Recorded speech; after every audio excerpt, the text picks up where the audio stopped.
అందరికీ కూడా మా వందనాలు. దేవునికి స్తోత్రం. ఈనాటి వాక్య ధ్యానంలోనికి వెళ్ళిపోదాం. ఈనాటి వాక్య ధ్యానము కొరకై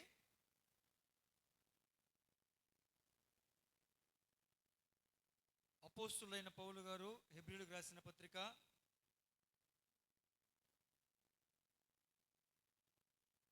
8వ అధ్యాయం 5వ వచనంలో రాయబడిన మాట మనం చదువుకుందాం. కొండ మీద నీకు చూపబడిన మాదిరి చొప్పున సమస్తమును చేయుటకు జాగ్రత్త పడము. కొండ మీద మోషే గారికి ఏమి చూపించారు? కొండ మీద నీకు చూపించబడిన ప్రకారము సమస్తమును చేయడానికి ఏం కావాలంటే జాగ్రత్త పడమన్నాడు. మరి కొండ మీద మోషే గారికి చూపించినట్టు ఏంటిది? మోషే గారికి కొండ మీద ఏం చూపించాడు ప్రభు అంటే ప్రత్యక్షపు గుడారాన్ని చూపించారు. పరలోకములో ఉన్నటువంటి దేవాలయాన్ని చూపించి, అలాగే ఇక్కడ కూడా సమస్తాన్ని కూడా నువ్వు జరిగించడానికి కట్టడానికి జాగ్రత్త పడాలి అని చెప్పాడు. ఆ చూపించినటువంటి పరలోకపు దేవాలయములో 3 భాగాలు ఉన్నాయని చెప్పుకున్నాం. మొదటిది ఆవరణము, పరిశుద్ధ స్థలము, అతి పరిశుద్ధ స్థలం అని చెప్పుకున్నాం. ఆ క్రమంలోనే ఆవరణము దేనికి సాదృశ్యంగా ఉంది అని గనక మన నూతన నిబంధన కాలంలో అప్పట్లో దేవుడికి ఆరాధించడానికి, దేవుడు ప్రత్యక్షం అవడానికి, దేవుడు నివసించాలి, మందసంలో ఉండాలి, మందసం మీద ఉండాలి అని, ఆ కరుణాపీఠ మీద ఉండాలని చెప్పి ఒక మందిరంగా తయారు చేశారు. కానీ ఈ నూతన నిబంధన కాలంలో మందిరం ఎవరండి? నేనే ఒక మందిరం, నీవే ఒక మందిరం, నీవే ఒక మందిరం, మీరే ఒక మందిరాలు. కనుక ఇప్పుడు ఈ మందిరాలు ఎలా కట్టుకోవాలి? కొండ మీద చూపించబడినట్టు క్రీస్తు అనే బండ మీద ఈ మందిరాలు కట్టుకోవాలి. హల్లెలూయా. దానికి మనం చాలా జాగ్రత్త పడాలి. అయితే గత వారం మనం ఏం చూసాం?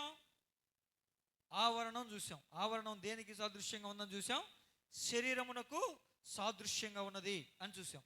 మరి ఈ ఆవరణములో బలిపీఠం ఉంటుంది. ఏముంటుందండి? బలిపీఠం ఉంటుంది. బలిపీఠం ఒకటే ఆవరణంలో ఉంటుంది. గుమ్మం దగ్గర గంగాళం ఉంటుంది. ఇక లోపల 3 ఉపకరణాలు ఉంటాయి. అతి పరిశుద్ధ స్థలంలో కరుణాపీఠం ఉంటుంది. బలిపీఠాన్ని ఆవరణంలో పెట్టడానికి గల కారణం ఏంటంటే, బలిపీఠం మీద ఏం జరగాలండి? బలులు అర్పించబడాలి. ఆ కాలంలో బలులు అర్పించబడాలి కనుక ఆ బలులు వేటి ద్వారా అర్పించేవాళ్ళు? ఎడ్ల యొక్కయు, మేకల యొక్కయు, గొర్రెలు, పొట్టేళ్ళు, పావురాలు, గొవ్వలు, ఇవన్నీ కూడా అర్పించేవాళ్ళు. వాటిలో మలినమైనవి ఉంటాయి, వ్యర్థమైనవి ఉంటాయి, పరిశుద్ధ స్థలంలోనికి చేరనివి ఉంటాయి. కనుక అవన్నీ కూడా అక్కడే తీసి బయట పారవేసి దాన్ని, ఆ పశువుని అక్కడే బలిపీఠం మీద వధించాలి.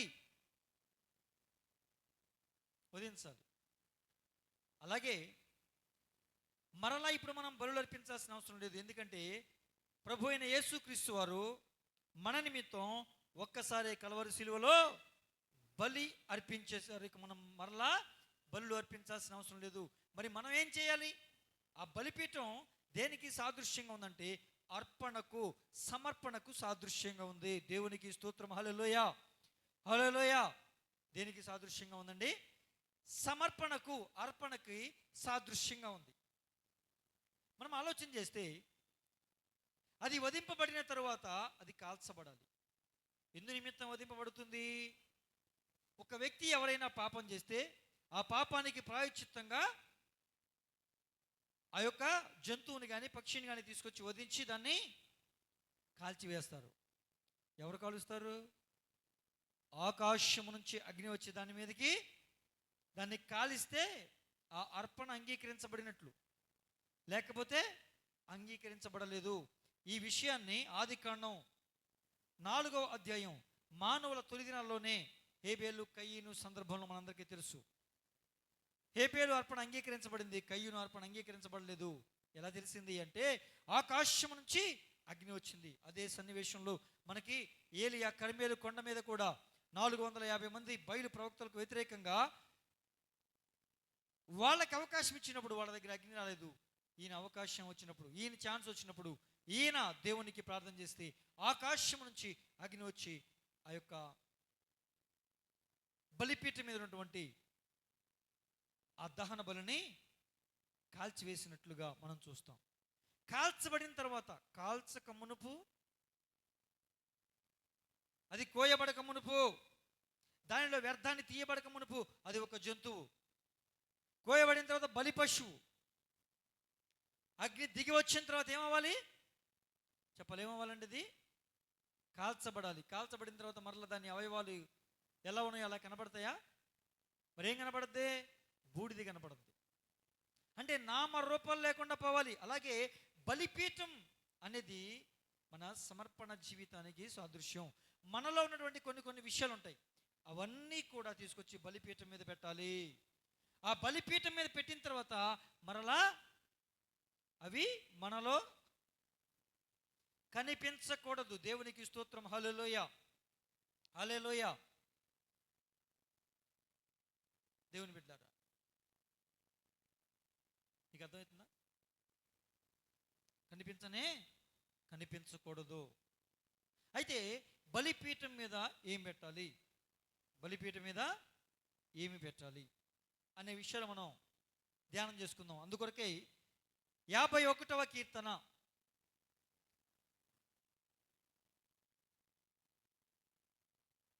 17వ వాక్యం.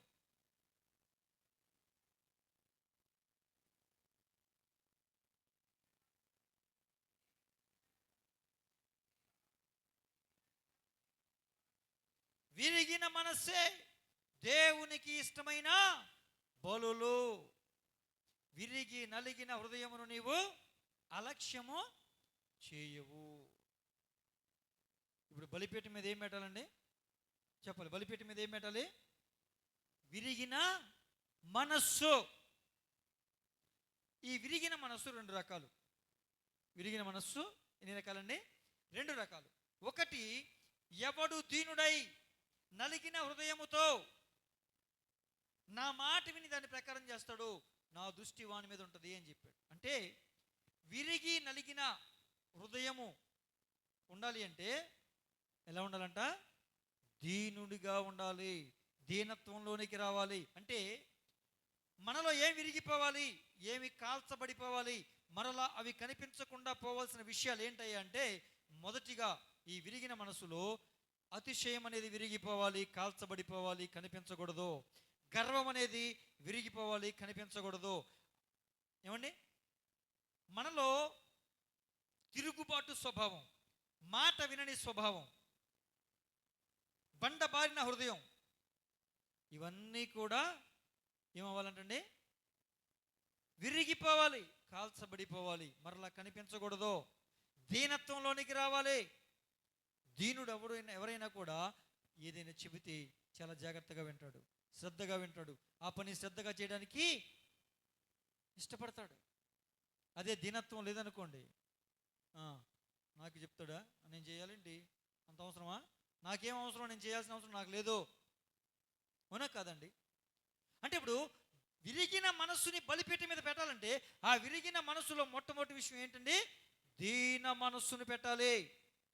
నీ కఠినమైన హృదయం, బండబారిపోయిన హృదయం, మొండిదైపోయిన నీ హృదయం, నీ మొండితనం అంతా పోవాలి, అతిశయం పోవాలి, గర్వం పోవాలి, మెత్తని హృదయంగా మారిపోవాలి, నలిగిపోయిన హృదయంగా మారిపోవాలి. దేవునికి స్తోత్రం. హల్లెలూయా, హల్లెలూయా. ప్రియమైన దేవుని బిడ్డలారా,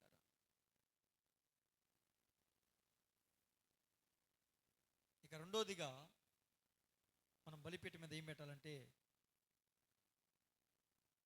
ఆ విరిగిన మనసుకు సంబంధించి రెండోది విరక్తి, వైరాగ్యం రావాలి. ఏం కావాలండి? విరక్తి, వైరాగ్యం. దేని మీద? యేసుప్రభు మీద కదా? దేవుని స్తోత్రం. భక్తి మీద కాదండి, ప్రార్థన మీద, మరి ఆదివారపు ఆరాధన మీద. ప్రతి ఆదివారం ఏం వెళ్ళిపోతామండి? ఒక ఆదివారం సెలవు తీసుకుంటే పోలా? మరీ ప్రతి ఆదివారం వెళ్ళాలండి, ఆగిపోతే ఏం కాదులే, భక్తి ప్రతి ఆదివారం వెళ్ళి తీసుకొచ్చేసిందండి కదండి, అవునండి. మరి వేటి మీద నీకు విరక్తి? వేటి మీద ఏమండి వైరాగ్యం రావాలి అంటే ఆశల మీద, కోరికల మీద. వీటి మీద అండి, ఆశల మీద, కోరికల మీద నీకేం కావాలి? విరక్తి కలగాలి. లోక సంబంధమైనటువంటి విషయాల మీద నీకు విరక్తి కలగాలి, వైరాగ్యం రావాలి. వైరాగ్యం అంటే ఏంటో తెలుసండి? అన్నీ ఉన్నా కూడా లేనట్టు ఉండడం. అలాగని మరి అడుక్కు తిన్నట్లుగా ఉండమని కాదు. అంటే నాకు అంత ఉంది, నాకు ఎంత ఉంది, నాకు అక్కడ ఉంది, నాకు ఇక్కడ ఉంది, నాకు ఇక్కడ ఉంది, ఇంకో చూసారా, వద్దు, అదొద్దు. ప్రియమైన దేవుని బిడ్డలారా, మొదటిగా ఏం పెట్టాలని చెప్పుకున్నామండి? బలిపీఠం మీద ఏం పెట్టాలమ్మా? విరిగిన మనస్సు. ఆ విరిగిన మనస్సు రెండు రకాలని చెప్పాం. ఒకటి, దీనత్వంలోనికి రావాలి. నీ మనసు దీనత్వంలోనికి రావాలి. గర్వం, అతిశయం, గట్టితనం, బండబారితనం, మొండిబారితనం ఇవన్నీ పోవాలి. దేవుని మాట చొప్పున జీవించగలిగే అనుభవంలోనికి రావాలి. రెండోది, విరక్తి కలగాలి, వైరాగ్యంలోనికి రావాలి. దేవునికి స్తోత్రం. ఆశల మీద, కోరికల మీద విరక్తి కలగాలి. ప్రైజ్ ది లార్డ్, హల్లెలూయా. ఇక రెండోదిగా బలిపీఠం మీద మనం ఏం పెట్టాలంటే, అపోస్తులైన పౌలు గారు రోమిలకు రాసిన పత్రిక 12వ అధ్యాయం, రోమపత్రిక 12:1 వచనం.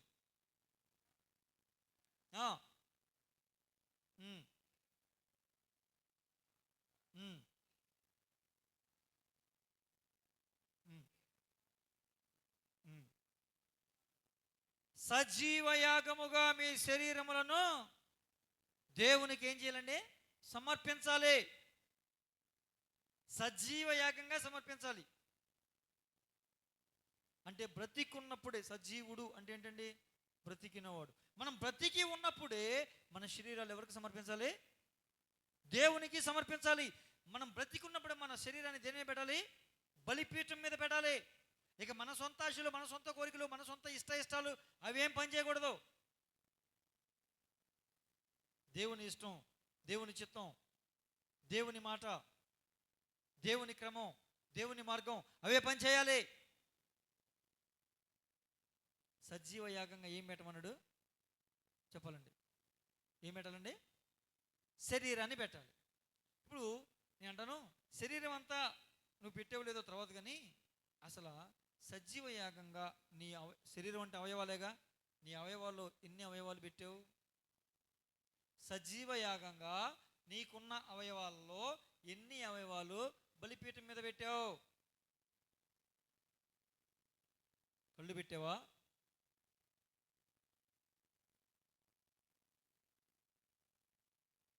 వార్వలేని కళ్ళు, అసూయతో నిండిన చూపులు, నీ కళ్ళు బలిపీఠం మీద ఉన్నాయా? ఒకళ్ళు పచ్చగా ఉంటే నీ కళ్ళలో నిప్పులు పోసుకునే స్థితిలో ఉన్నావా? వార్వలేని స్థితిలో ఉన్నావా? చెవులు బలిపీఠం మీద పెట్టావా? ఏం వింటున్నావు? నీ చెవులతో ఏ మాటలు వింటున్నావు?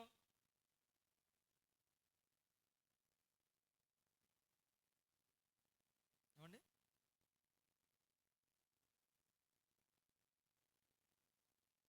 నీ నోరు పెట్టావండి? నోరు బలిపీఠం మీద పెట్టబడిందా? నీ నోట్లో నుంచి ఏ మాటలు వస్తున్నాయి? నీ నోట్లో నుంచి ఎలాంటి మాటలు వస్తున్నాయి? అది బలిపీఠం మీద ఉందా? దేవునికి ఇష్టమైన మాటలేనా? నువ్వు మాట్లాడేది దేవుడు అంగీకరించదగినటువంటి మాటలేనా? ఎలాంటి మాటలు నువ్వు మాట్లాడుతున్నావు? నీ నోరు బలిపీఠం మీద పెట్టబడిందా లేదా? ఆ కారు నిప్పులతో కాల్చబడిందా లేదా?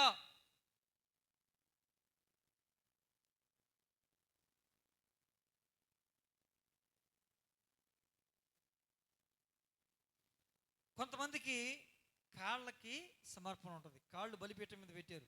ఎవరండి? ఎక్కడండి? కాళ్ళు బలిపీఠం మీద పెట్టారు. ఎందుకు నీ మాట అంటున్నానంటే, వీడి కాళ్ళు ఎక్కడికి వెళ్ళవండి? సినిమాలకి వెళ్ళవండి. ఎక్కడికి వెళ్ళవండి? సినిమా హాల్కి వెళ్ళవు. సినిమా హాల్కి వెళ్ళవు. కాళ్ళకి ఏముందండి చెప్పాలి? కాళ్ళకి ఏముంది? సమర్పణ ఉంది. కాళ్ళు బలిపీఠం మీద పెట్టాడు. కాళ్ళు సినిమా హాల్ గుమ్మం దగ్గర కూడా నిలబడవు. మీరు ఆ మాత్రం అబ్బా, అసలు మీరు ఎక్కడైనా చూడండి, అసలు ఆ వ్యక్తి అసలు దరిదాపుల్లో కనపడ్డావు.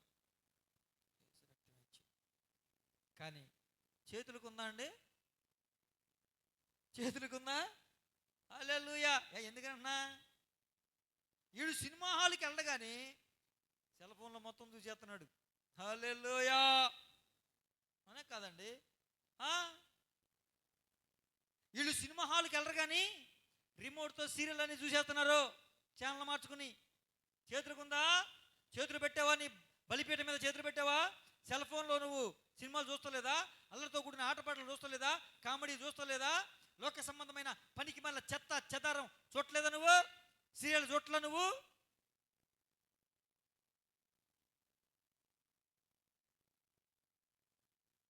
ఇక్కడ నీ చేతులు దేవుని పాటలు పాడుతుంటే చప్పట్లు కూడా దేవుని మహిమపరుస్తాయి. ఇక్కడ నీ చేతులు వందనాలు చెబుతాయి. ఇక్కడ నీ చేతులు అందరికీ చక్కగా ఆప్యాయంగా దైవికమైన ప్రేమతో అందరికీ వందనాలు చెప్తావు. ఏసు రక్తం జయం. ఇంటికి వెళ్ళగానే ఏం చేస్తున్నావు? సెల్ ఫోన్ పట్టుకోగానే ఏం చేస్తుంది నీ చెయ్యి? ఇంటికి వెళ్ళి టీవీ ఆన్ చేసి రిమోట్ పట్టుకోగానే ఏ ఛానల్కి పనిచేస్తుంది నీ చేతులు? ఎటువైపు తిరిగిపోతున్నాయి నీ చేతులు? చేతులకుందా సమర్పణ? పెట్టావా నీ చేతుల్ని బలిపీఠం మీద? సజీవ యాగముగా నీ శరీరాన్ని బలిపీఠం మీద పెట్టాలి. పాస్టర్ గారు భలే వాళ్ళండి. పాస్టర్ గారు పై రూపం దేవుడు చూడండి. నా హృదయం నిండా వేసే అబ్బు ఎక్కడున్నాడంట? హృదయం నిండా వేసే మాటలు చెప్పమంటే కోటలు దాడతాయి ఒక్కొక్కరికి. నీ హృదయము నిండిన దాన్ని బట్టే నోరు పని చేస్తుంది. నీ హృదయంలో ఉన్న ఆలోచనలు బట్టే నీ సెల్ ఫోన్లో చేతులు పనిచేస్తాయి. నీ హృదయంలో ఉన్నటువంటి ఆశల్ని బట్టే రిమోట్ పనిచేస్తుంది.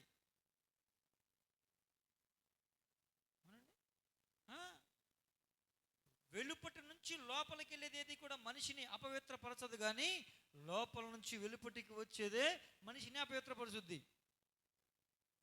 ఇప్పుడు లోపల నుండి ఎక్కడి నుంచి రావాలి? హృదయంలో నుంచి వచ్చేది అపవిత్రపరుచుద్దని దేవుని లేఖనం సెలవిస్తూ ఉంది. కానీ బాబు ఏమంటాడు? పాస్టర్ గారు పై రూపం చూస్తున్నారు మీరు, నా హృదయం అంతా యేసుకే. అబ్బో, పరిశీలించుకున్నానా? దేవుడు నీతోనే మాట్లాడుతున్నాడు బిడ్డ.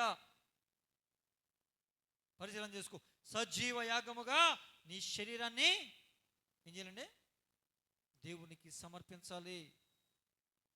బలిపీఠాన్ని ఆవరణలో పెట్టడానికి కారణం ఏంటి తెలుసా? ప్రతి ఒక్కరూ బలిపీఠాన్ని చూడొచ్చు. నీ సమర్పణ జీవితం ఎలా ఉందో చూడొచ్చు.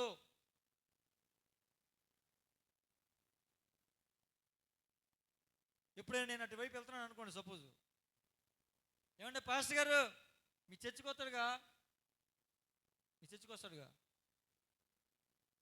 ఎలాంటి మాటలు మాట్లాడతారో తెలుసా? మీ చర్చికి వస్తుందిగా, వీధిలో ఎలాంటి మాటలు మాట్లాడతారో తెలుసా మీకు? అన్నాడు అనుకోండి, నీకేం లేనట్టు, నీ నోటికి పోయినట్టేగా. అంటే వాళ్ళు ఎవరో క్రైస్తవేతరులా? వాళ్ళు ఎవరైనా నిన్ను ప్రశ్నించడానికి సర్వ హక్కులు ప్రభు ఇచ్చాడు. అందుకే నీ సమర్పణ జీవితాన్ని బాహాటం చేశాడు. దేవునికి స్తోత్రం. బలిపీఠం బయట ఉండడానికి కారణం అదే. ఎవరైనా చూడొచ్చు నీ సమర్పణ జీవితం, నీ శారీరక సమర్పణ, నీ అలంకరణ యొక్క సమర్పణ, నీ సౌందర్యం యొక్క సమర్పణ. ఏం కావాలి? బాహాటం అవ్వాలి. అది అందరికీ తెలియాలి.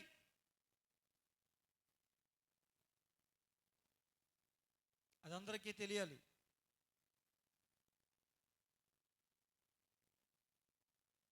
దేవునికి స్తోత్రం. హల్లెలూయా, హల్లెలూయా. అదేమంటే ఏమంటారంటే దేవుడు పై రూపాన్ని చూడ్డు, దేవుడు హృదయాంతరంగాలు చూస్తాడు అంటాడు. నేను అంటాను, అదే సందర్భంలో కింద ఒక మాట కూడా మాట్లాడాడుగా సమూయేలు గారు. సమూయేలు గారు ఏమన్నాడు? ఈడు అందంగా ఉన్నాడు, ఈడు అందంగా ఉన్నాడు, ఈడు సూపర్ అంటే ప్రభు అన్నాడు, మనుష్యులు పైరూపాన్ని చూస్తారు, నేను హృదయాన్ని చూస్తాను అన్నాడు. కాసేపటికి దావీదు పిలిపించారు, దావీదు వస్తున్నాడు. దావీదు వస్తుంటే దేవుడు సమూయేలుతో ఏమన్నాడు తెలుసా? సమూయేలు, అదిగా వాడి కళ్ళు చూడు, వాడి మొహం చూడు, వాడి ఎత్తు చూడు, వాడి అందం చూడు అన్నాడా లేదా? మరి దేవుడు పైరూపాన్ని చూడంటే నాకు అర్థం కాదు. పైరూపాన్ని చూస్తాడు చూడ్డా? ఓరే నాయన, పైనున్న వాక్యం చదివి 4 వాక్యాలు కిందకి వెళ్ళలేకపోయావు అంటే, ఒక వాక్యం చదివావు, నీకు బాగా అనుకూలంగా ఉంది, దాన్ని అప్లై చేసేసుకుంటున్నావు. ఓ అమాయకుడా, దాని కింద 4 వాక్యాలు చదువు. మళ్ళా దేవుడు చెప్తున్నాడు, అదిగో అతని కళ్ళు చూడు, అతని ముఖ రూపం చూడు, ఇదిగో అతని సౌందర్యం చూడు, ఎంత అందంగా ఉన్నాడు చూడు. దేవునికి స్తోత్రం. పైరూపాన్ని చూస్తాడు. ఆ మాట మాట్లాడిన సందర్భం వేరు.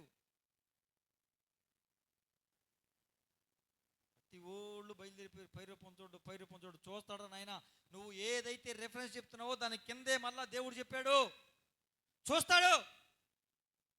నీ కన్నుల యొక్క సౌందర్యాన్ని ప్రభు చూస్తాడు, నీ ముఖము యొక్క ప్రకాశాన్ని ప్రభు చూస్తాడు. ఏ ప్రకాశం? ఏ ప్రకాశం అండి? ఫెయిర్ అండ్ లవ్లీ రాసుకుంటే వచ్చే ప్రకాశమా? మేకప్లు వేసుకుంటే వచ్చే ప్రకాశమా? ఓ తెల్లగా పులిమేసుకుని, మీరు చూడండి, కొంతమంది ముఖం మాత్రం తెల్లగా ఉంటుంది, మెడంతా నల్లగానే ఉంటుంది, లేదా చామంసాయి ఉంటుంది. ఇక చేతుల దగ్గరికి వచ్చేసరికి గుట్టు మొత్తం రొట్టె. హల్లెలూయా. ఎందుకంటే ఈ అన్ని పూసేంత డబ్బులు లేవుగా, అంత పూసేది ఇక మాత్రం పూసుకొని వచ్చేస్తారు. అది కాదు చూసేది. నీవు దేవునితో గడుపుతున్నప్పుడు, నీకు దేవునితో ఉన్నటువంటి సంబంధాన్ని బట్టి, దేవునికి నీకు ఉన్నటువంటి అనుబంధాన్ని బట్టి ఆయన మహిమ నీ ముఖములో కనిపించాలి. దేవునికి స్తోత్రం. ఆరాధన చేస్తూ దేవునితో ఎక్కువగా గడిపేవాడు గనక అప్పటికప్పుడు స్నానం లేకుండా పరిగెత్తుకుని చెమటలతో వచ్చినా కూడా సౌందర్యవంతంగా కనబడుతున్నాడు దావీదు. దేవునికి స్తోత్రం. అది ఆత్మీయ సౌందర్యం. హల్లెలూయా, హల్లెలూయా. సజీవ యాగంగా మన శరీరాన్ని బలిపీఠం మీద పెట్టాలి. దేవునికి స్తోత్రం. హల్లెలూయా, హల్లెలూయా. నువ్వు బతికి ఉండగానే కొట్టబడాలి, నలగొట్టబడాలి, విరగొట్టబడాలి. నీ శరీరం యొక్క సమర్పణ ప్రజలందరూ చూడాలి. హల్లెలూయా, హల్లెలూయా. ఏమండి, మన శరీరానికి ఉన్నటువంటి సమర్పణ, మన శరీరంలో ఉన్నటువంటి ఆ యొక్క ఆత్మీయ సౌందర్యాన్ని చూసి, ఒకవేళ మన పక్కింట్లో ఎవరికైనా సమస్య వచ్చిందనుకోండి, బాధ వచ్చిందనుకోండి, ఇరుకు ఇబ్బంది వచ్చిందనుకోండి, ఆ పక్కింట్లో తాగుబోతున్నాడు అనుకుందాం. ఎవరో తాగుబోతున్నాడు, మనల్ని చూస్తూ ఉన్నాడు. వాడు తాగుబోతే మనల్ని చూస్తున్నాడు. మందిరానికి ఎప్పుడు రాడు. కానీ ఇక నొప్పి వస్తేనో, బాధ వస్తేనో, ఇబ్బంది వస్తేనో అంటాడు, రే అక్కడ పాస్టర్ గారు ఉంటారు, ఆ పాస్టర్ గారితో కానీ పాస్టర్ గారితో కానీ ప్రార్థన చేపించుకో, తగ్గిపోద్ది. ఓరు బాబు, వాళ్ళు మామూలు వాళ్ళు కాదు, వాళ్ళు దేవుని పెట్టలే, వాళ్ళు అక్కడికి వెళ్ళు, హాస్పిటల్కి వెళ్ళని అడ్రస్ చెప్పాడు, మన అడ్రస్ చెప్తాడు. హల్లెలూయా.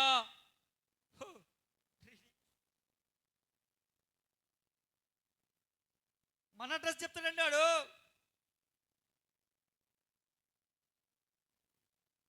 మన జీవితం అలా ఉండాలి. మన జీవితం అలా ఉండాలి. దేవునికి స్తోత్రం కలుగును గాక. హల్లెలూయా, హల్లెలూయా. సువార్త వాళ్ళు చేయాలా. అదే మనిషి మన జీవితం సరిగ్గా లేదనుకోండి, ఏమంటాడండి? ఆ పాస్టరా ఆడా అంటాడండా. మన పైరూపం, వేషధారణ కానీ, మనం పైకి కనిపించే విధానం కానీ, మన ప్రవర్తన, మాట తీరు కానీ సరిగ్గా లేకపోతే ఏమంటాడండి? ఆడా ఆ పాస్టరా, ఆడి పెద్ద వేసి నాకు తెలిసి ఆడి గురించి అంటాడు. ఇప్పుడు ఇదంతా దేన్ని బట్టి తీర్పు తీరుస్తున్నాడు? ఆడ భక్తుడా, పరిశుద్ధుడా? మరి దేన్ని బట్టి? పచ్చి తాగుబోతు. కానీ దేన్ని బట్టి తీర్పు తీరుస్తున్నాడు? దేన్ని బట్టి మాట్లాడుతున్నాడు? దేన్ని బట్టి నీకు గౌరవం వస్తుంది, దేన్ని బట్టి అగౌరవం వస్తుందంటే నీ పై రూపాన్ని బట్టి కాదా? నీ శరీర సమర్పణ బట్టి కాదా? నీ శరీరము సజీవయాగంగా సమర్పించబడిన దాన్ని బట్టి కాదా? ఇష్టం వచ్చినట్టు మాట్లాడతారు ఒక్కొక్కరు.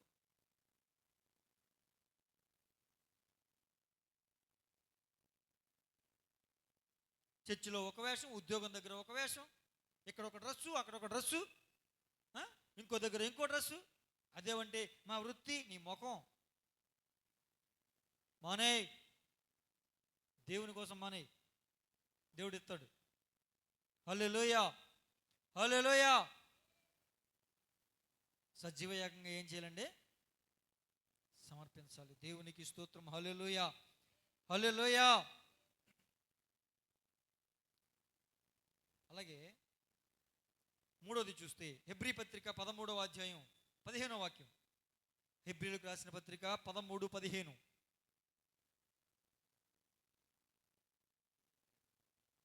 ఎల్లప్పుడూ స్తుతియాగము చేయుదము, ఏలయనగా ఆయన నామమును ఒప్పుకొనుచు జిహ్వా ఫలము అర్పించుదుము. దేవునికి స్తోత్రం. స్తుతి యాగం చేయాలి. బలిపీఠం మీద ఏ యాగం పెట్టాలి? స్తుతులనే యాగముగా, యజ్ఞంగా అర్పించాలి.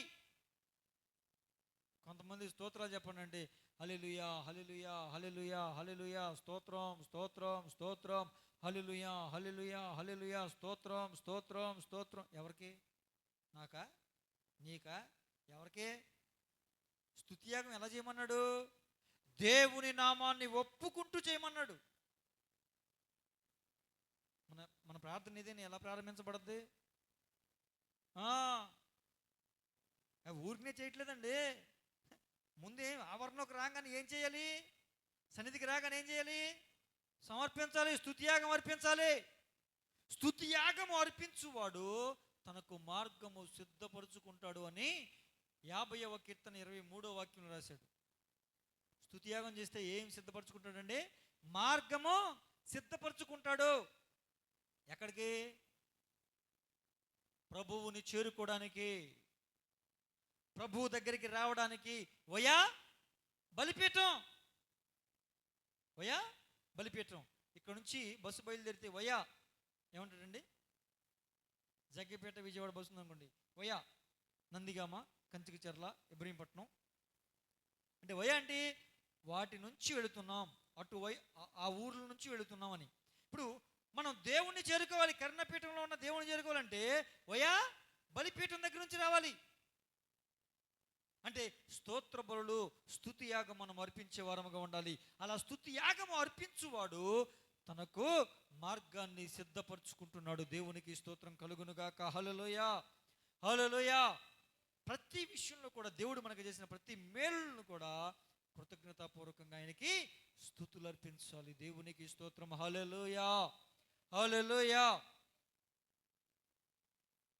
ఇక నాలుగోదిగా మనం చూస్తే అబ్రహాము సమర్పణ. ఏ సమర్పణ అండి?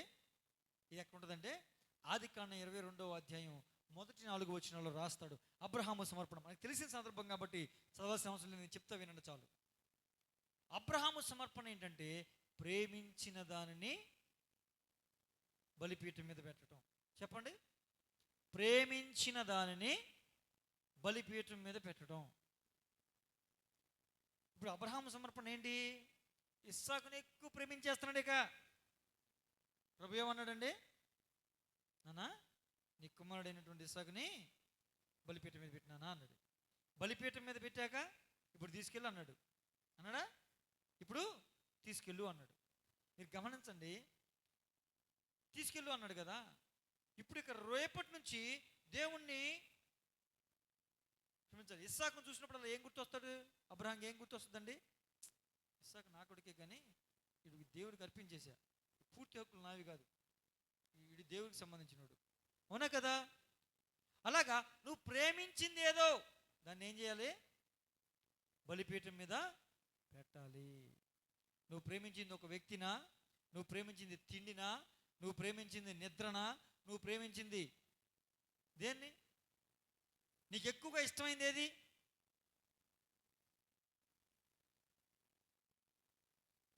ఏమండి, ఎక్కువగా ఇష్టమైంది ఏది? పొగడ్తలా, ఘనత, పేరా, నలుగురు నిన్ను గురించి బాగా చెప్పుకోవటమా? ఏది నీకు ఇష్టమైందో దాన్ని ఏం చేయాలి? బలిపీఠం మీద పెట్టాలి. దేవునికి స్తోత్రం, హల్లెలూయా. మరలా అది కనిపించకూడదు. నీకు ఇష్టమైనది, నీవు ఎక్కువగా ప్రేమించేది బలిపీఠం మీద పెట్టాలి. హల్లెలూయా, హల్లెలూయా. పెట్టగలవా? నీకు ఇష్టమైనది ఏదో, నువ్వు ఎక్కువగా ప్రేమించేది ఏదో, దాన్ని బలిపీఠం మీద పెట్టగలవా? ఇక మరలా దాని మీద నీకు మనసు ఉండకూడదు. నేను ఒక విషయాన్ని విన్నా. ఏంటంటే, ఒక పాస్టర్ గారు కొన్ని సంవత్సరాలు, ఒక వ్యక్తి ఉద్యోగం చేసుకుంటున్నాడు. కొన్ని సంవత్సరాలు, ఎన్ని సంవత్సరాలు అండి? కొన్ని సంవత్సరాలు ప్రతిరోజు కూడా సాయంత్రం చికెన్ లేకుండా తినేవాడు కాదంట. పొద్దున్నే టిఫిను, మధ్యాహ్నం భోజనం ఏదైనా పర్లేదు, సాయంత్రం మాత్రం ఖచ్చితంగా ప్రతిరోజు, ఒక్కరోజు కూడా నాన్ స్టాప్గా ప్రతిరోజు ఏం చేయాలంట? చికెన్. అయితే దేవుడు సేవకు పిలిచాడు. నానా, నువ్వు ఎక్కువగా ప్రేమించేది ఏదో దాన్ని బలిపీఠం మీద పెట్టేయ్యా, పెట్టేసి నానా అన్నాడు దేవుడు ప్రార్థన చేసుకుంటే. అయితే అన్నాడంట, అయ్యా నేను ఎక్కువగా ప్రేమించేది చికెన్ లేకపోతే నాకు రోజు గడవదు, దాన్ని బలిపీఠం మీద పెట్టేస్తున్నా అని 13 సంవత్సరాల తర్వాత సాక్ష్యం ఇచ్చాడంట. దేవునికి స్తోత్రం, హల్లెలూయా. ఒక్క రోజు కూడా నేను చికెన్ తినలేదండి, 13 సంవత్సరాలు అయింది నేటికి నేను చికెన్ తిని అన్నాడు. దేవునికి స్తోత్రం. ఒక్కసారి బలిపీఠం మీద పెట్టాక మరలా దాని వైపు మనం నువ్వు తిండిపోతూ అయితే నీ గొంతుకి కత్తి పెట్టుకోమని ఉంది.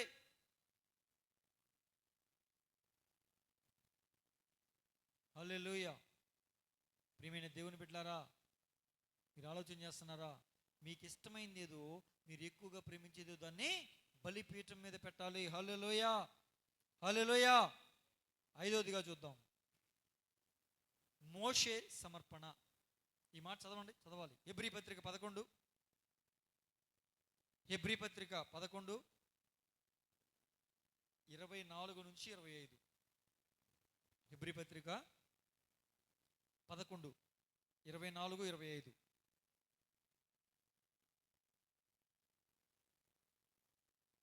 మోషే పెద్దవాడైనప్పుడు విశ్వాసమును బట్టి ఐగుప్తు ధనము కంటే క్రీస్తు విషయమైన నింద గొప్ప భాగ్యమని ఎంచుకొని అల్పకాల పాప భోగం అనుభవించుట కంటే దేవుని ప్రజలతో శ్రమ అనుభవించుట మేలు అని యోచించి ఫరో కుమార్తె యొక్క కుమారుణ్ణి అని అనిపించుకున్నట కంటే ఒప్పుకొనలేదు. కానీ అతడు ప్రతిఫలముగా కలగబోయే బహుమానమందు దృష్టి ఉంచెను. హల్లెలూయా, హల్లెలూయా. ఈ సుఖభోగాలు పెట్టేయాలి. ఏం పెట్టాలండి? సుఖభోగాలు పెట్టాలి. మోషే సుఖము, భోగము, అధికారము, పదవి అనుభవించడానికి అన్ని విధాల అవకాశాలు ఉన్నాయా లేదా? ఫరో తర్వాత కింగ్ ఎవడవుతాడు? మోషే గారే. కానీ అంటాడు, అల్పకాల పాప భోగం అనుభవించుట కంటే దేవుని ప్రజలతో శ్రమ అనుభవించుట మేలు. క్రీస్తు విషయమైన నింద మేలు. ఏమండి? శ్రమ అనుభవించడానికి ఇష్టపడవచ్చు, కష్టాలు అనుభవించడానికి ఇష్టపడవచ్చు. ఏమండి? ఇరుకు ఇబ్బందులు వస్తాయని తెలిసినా కూడా ఇష్టపడవచ్చు. కానీ నింద అనుభవించడానికి ఇష్టపడతారండి ఎవడన్నా? నింద ఎవరైనా అనుభవించడానికి ఇష్టపడతామండి? ఏమండి? తినడానికి ఆహారం లేకపోతే నీళ్లు తాగి బతుకుతాం, అది ఎవరికి చెప్పుకోము, అది మనకి బాధ అనిపించదు. ప్రభువా నీ చిత్తం ఇలా ఉందేమో అనుకుంటాం. దేవుడు నిన్ను ఉపవాసం ఉండమంటే, అయ్యా నీ చిత్తం ప్రభు అని తిండి మానేసి దేవుడు ఎన్ని రోజులు చెప్తే అన్ని రోజులు ఉపవాసం ఉంటాం. 1 రోజు, 3 రోజులు, 7 రోజులు, 10 రోజులు, 12, 21, 40, ఎన్నో. దేవుడు నీకు ఎన్ని రోజులు చెప్తే అన్ని రోజులు నువ్వు ఉపవాసం ఉండడానికి కూడా ఇష్టపడతావు. కానీ నింద అనిపించడానికి ఇష్టపడతావండి? నువ్వేమీ చేయకుండా ఎవరన్నా వచ్చి ఒక చిన్న మాట అంటే ఎంత బాధ వస్తుందండి. వాళ్ళు ఎందుకనాలి ప్రభు, నేనేం చేశానయ్యా, నేనేం చేయకుండా వాళ్ళు ఎందుకంటారయ్యా అంటే బాధపడిపోవా? దిగులు పడిపోవా? నింద అనుభవిస్తామండి? నింద అనుభవించగలవా అండి? చాలా కష్టంగా ఉంటుందండి. కానీ మోషే గారు అంటాడు, ఇవన్నీ వద్దు. క్రీస్తు విషయమై నేను నింద అనుభవిస్తా. ఈ పొగడ్తలు, రాజకుమారుని అనే ఏది చేయం, ఈ గర్వం, పేరు ప్రఖ్యాతి నాకొద్దు. క్రీస్తు విషయమైన నింద నాకు బహు గొప్పది. దేవునికి స్తోత్రం. హల్లెలూయా, హల్లెలూయా. ఏమండి, అన్నయ్యలు కొట్టినప్పుడు బాధ కన్నా, గోతులు వేసినప్పుడు బాధ కన్నా, అమ్మి వేసినప్పుడు బాధ కన్నా, బానిసగా వచ్చిన తర్వాత వీళ్ళు పెట్టిన ఇబ్బందులు పడినప్పుడు బాధ కన్నా, ఆ పాపిష్టి మనిషి చేసిన నింద ఎంత బాధ అండి. జైల్లోకి వచ్చాడు. జైల్లోకి వస్తే ఎరా ఏం చేసి వచ్చావంటే ఏమని చెప్పుకుంటాడండి? పక్కన అంటాడు, రే వీడు వ్యభిచారం చేసి వచ్చాడు అంటే. వ్యభిచారం చేశాడు యోసేపు? కానీ ఆ పాపిష్టి మనిషి నింద వేసింది. అది ఎంత కష్టంగా ఉంటుందండి. నేను చెప్తున్నా, తిండి లేకపోయినా పర్లేదు, కానీ చేయని పనికి ఎవరైనా అనవసరంగా మనల్ని ఒక మాట అంటే మనకి ఎంత కష్టంగా ఉంటుందండి, ఎంత బాధ వేస్తుందండి. బిడ్డలారా, అలాంటి నిందను అనుభవించడానికి కూడా మోషే గారు ఇష్టపడ్డారు. దేవునికి స్తోత్రం. నువ్వు అనుకుంటావు, ఒకవేళ ఏమండి నీవు సిద్ధపడిన, నీవు కోరుకున్న శ్రమ కానీ, శోధన కానీ, ఇరుకు ఇబ్బంది కానీ నీకు వచ్చిందనుకోండి, నువ్వు బాధపడతావండి. ఎందుకని? దానికోసం ముందే మనం సిద్ధపడ్డాం, దాన్ని కోరుకుంటాం, ఇది వస్తుందని మనకు ముందే తెలుసు. కానీ నీవు ఊహించకుండా, నీవు అనుకోకుండా ఒక శ్రమ వచ్చి పడింది, ఒక నిందొచ్చి పడింది. ఆ బాధను భరించడం నీకు కష్టంగా ఉంటుంది. అయినా అది ఎందు నిమిత్తం పడుతున్నావు? నువ్వు కేవలం క్రీస్తు నిమిత్తం నువ్వు నింద అనుభవిస్తున్నావు. చేస్తున్నారులే భక్తి, మీరే చేస్తున్నారా భక్తి? మేము చేయట్లా, మీరే చేస్తున్నారు సేవ, ఇంకెవరు చేయట్లా? నిందొచ్చిందండి, నువ్వు ఎక్స్పెక్ట్ చేసావా? దేవునికి స్తోత్రం. కొంతవరకు ఎక్స్పెక్ట్ చేసి ఉండొచ్చు, కానీ కొంతవరకు ఎక్స్పెక్ట్ చేయలేదు. అయినా ఇప్పుడు నువ్వు ఆ నింద దేనికి అనుభవించావు? క్రీస్తు కొరక, నీ కొరక? క్రీస్తు కొరకు. అప్పుడు నీకు గొప్ప భాగ్యం. దేవునికి స్తోత్రం. ఆయన నామము నిమిత్తము నిన్ను ఎవరైనా దూషిస్తే, నీ మీద లేని పోని మాటలెల్లా పలికితే నువ్వేం చేయాలంట? సంతోషించాలి. ఎందుకని? పరలోకమందు నీ ఫలము అధికమవుతుంది. దేవునికి స్తోత్రం. హల్లెలూయా, హల్లెలూయా. కాబట్టి నువ్వు దిగులు పడాల్సిన అవసరం లేదు. నువ్వు ఎదురు చూసినా, నువ్వు వస్తుంది అనుకున్న శ్రమ శోధన నీకు వచ్చినా నువ్వు దిగులు పడద్దు, ఇక దిగులు పడవు. ఒకవేళ నువ్వు అనుకోనని శ్రమ, అనుకోనని నింద ఒకవేళ నీ మీదకి వచ్చినా నువ్వు దిగులు పడద్దు, నువ్వు బాధపడద్దు. గొప్ప భాగ్యంగా ఎంచుకో. ఆ నింద నీకు క్రీస్తు విషయమే వచ్చింది కనుక దానికి ప్రతిఫలం నీవు కొన్ని రెట్లు పరలోకంలో పొందుకుంటావు. దేవునికి స్తోత్రం. హల్లెలూయా, హల్లెలూయా.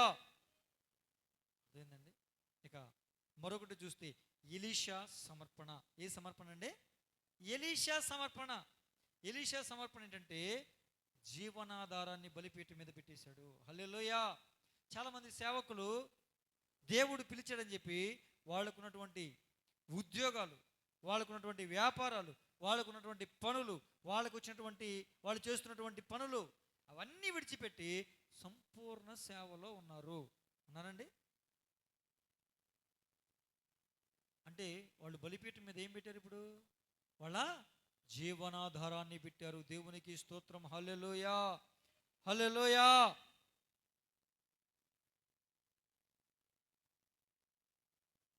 ఇప్పుడు ఇక విశ్వాసులకు వద్దాం. ఇది విశ్వాసుల కొడుకు కాబట్టి, సేవకుల కొడుకు కాదు కాబట్టి సేవకుల కోసం వద్దు, విశ్వాసుల కోసం మాట్లాడతాం.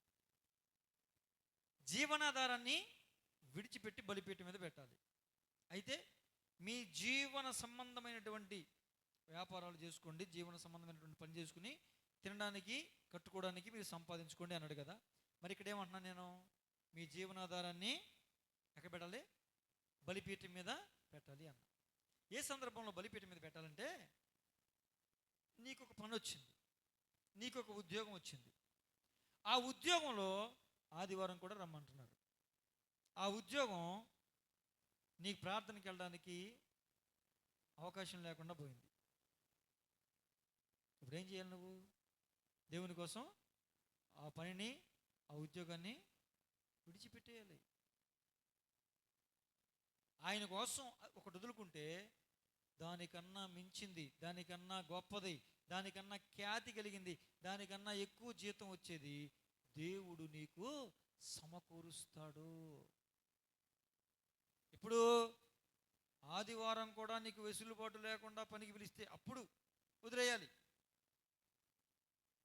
జీవనాధారాన్ని వదిలివేయాలి. దేని కొరకు? సమర్పణ బలిపీఠం మీద పెట్టాలి. దేని కొరకు? క్రీస్తు కొరకు, దేవుని సన్నిధి కొరకు. దేవునికి స్తోత్రం. హల్లెలూయా, హల్లెలూయా. కానీ చాలామంది క్రైస్తవులు చేసే పని ఏంటంటే, ఆదివారం రోజున ఒక 100 రూపాయలు ఎక్కువ ఇస్తామంటే, ఆదివారం రోజున కూలి డబల్ ఇస్తానంటే ఏం చేస్తారండి?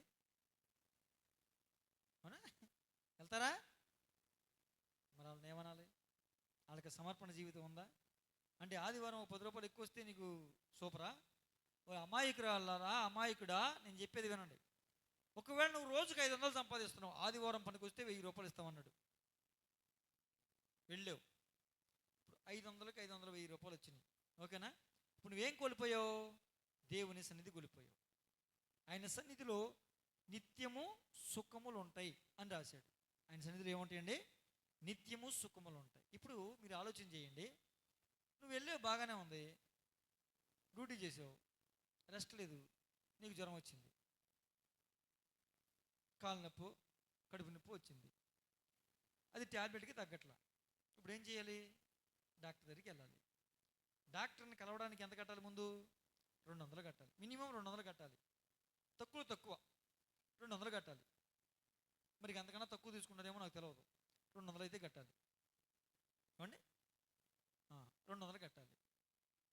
మరి ఇంజక్షన్లు, సిలైన్ ఎక్కించాలంటే సిలైన్ బాటిల్, మరి మందులు.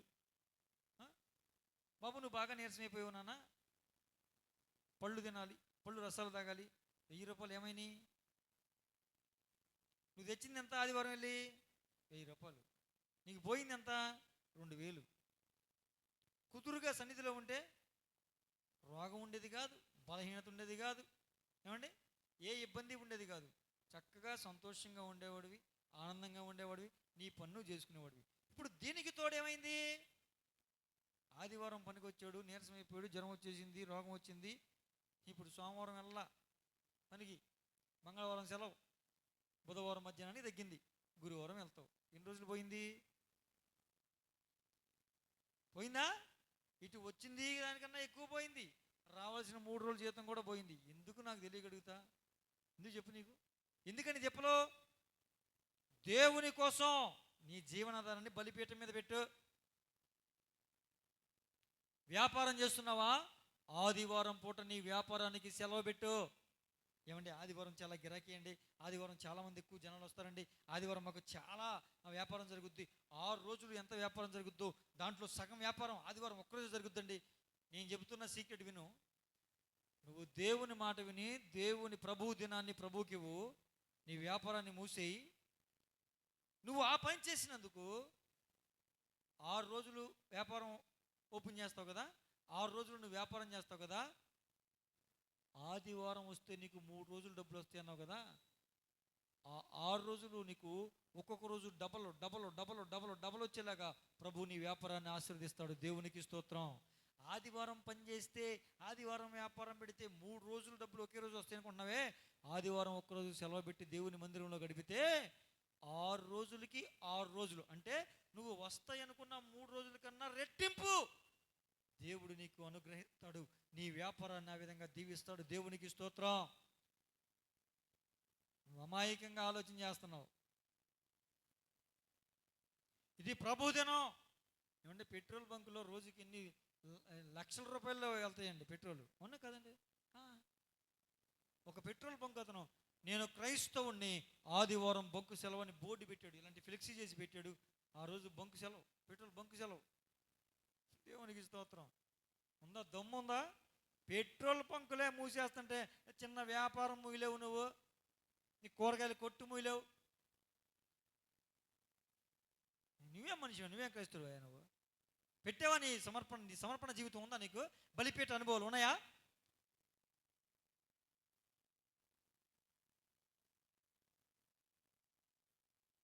డబ్బు పిచ్చితో పరిగెట్టొద్దు.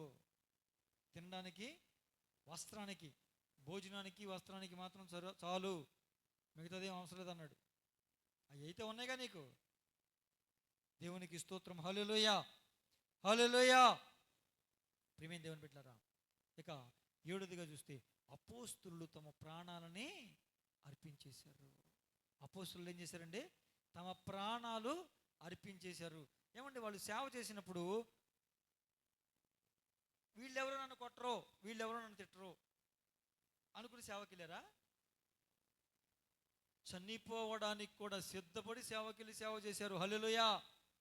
ప్రకటన గ్రంథం 12:11 అంటాడు, వారందరూ కూడా మరణము వరకు తమ ప్రాణములను ప్రేమించిన వారు కారు. హల్లెలూయా, హల్లెలూయా. అసలు వాళ్ళకి ప్రాణం మీద తీపి లేదు. చచ్చిపోతే కళ్ళు మూస్తే అక్కడ ఉంటాం, ఏదో ఒక రోజున ముయ్యాల్సిందే. అది దేవుని పని చేస్తాం, వస్తే ఇంకా సంతోషం అని ఏం చేశారండి? వాళ్ళ ప్రాణాలు లెక్క చేయకుండా ప్రాణాలను తృణప్రాయంగా ఎంచి వారి ప్రాణాలను బలిపీఠం మీద పెట్టి సేవ చేశారు. దేవునికి స్తోత్రం. హల్లెలూయా, హల్లెలూయా. వాళ్ళు ఆ విధంగా వాళ్ళ ప్రాణాలు బలిపీఠం మీద పెట్టి సేవ చేశారు కనుక నీవు నేను ఈరోజు రక్షించబడి జీవము గల దేవుణ్ణి, సృష్టికర్త అయిన దేవుణ్ణి, పరలోకం అనుగ్రహించే దేవుణ్ణి మనము ఆరాధించగలుగుతున్నాం, తెలుసుకోగలిగాం, ఆయనలో కొనసాగగలుగుతున్నాం. దేవునికి స్తోత్రం కలుగునుగాక. కనుక కొండ మీద నీకు చూపిన ప్రకారము సమస్తమును చేయుటకు జాగ్రత్త పడము అన్నాడు. కొండ మీద చూపించింది ఆయన యొక్క గుడారం. మన కొత్త నిబంధన కాలంలో మనమే ఒక గుడారం కనుక ఆ గుడారంలో ఆవరణం అందరికీ కనిపిస్తుందని మనం చెప్పుకున్నాం. ఈ రోజున ఆ గుడారంలో ఉన్నటువంటి మొదటి ఉపకరణం బలిపీఠం. బలిపీఠం. పరలోకంలో ఏ బలిపీఠం ఉంటుందో తెలుసా అండి? పరలోకంలో దేవాలయం ఉంది. ఆ దేవాలయంలో బలిపీఠం ఏంటో తెలుసా? బంగారంతో చేయబడిన బలిపీఠం. మరి మోషే గారి చేత నిర్మించబడిన బలిపీఠం ఏది? ఇత్తడి బలిపీఠం. ఏ బలిపీఠం అండి? ఇత్తడి బలిపీఠం. మరి క్రొత్త నిబంధనలో ఇప్పుడు బలిపీఠం ఏది? నేనే బలిపీఠం, నీవే ఒక బలిపీఠం, నా దేహమే ఒక బలిపీఠం. దేవునికి స్తోత్రం కలుగును కాక. కనుక ఈ బలిపీఠం మీద మన దేహాన్ని పెడదాం. ఏమేం చెప్పుకున్నాం అంటే బలిపీఠం మీద ఏమేమి పెట్టాలని చెప్పుకున్నాం? ఒకటి, విరిగిన మనస్సు బలిపీఠం మీద పెట్టాలి. సజీవ యాగంగా నీ శరీరాన్ని బలిపీఠం మీద పెట్టాలి. స్తుతి యాగము స్తుతులు అర్పించాలి.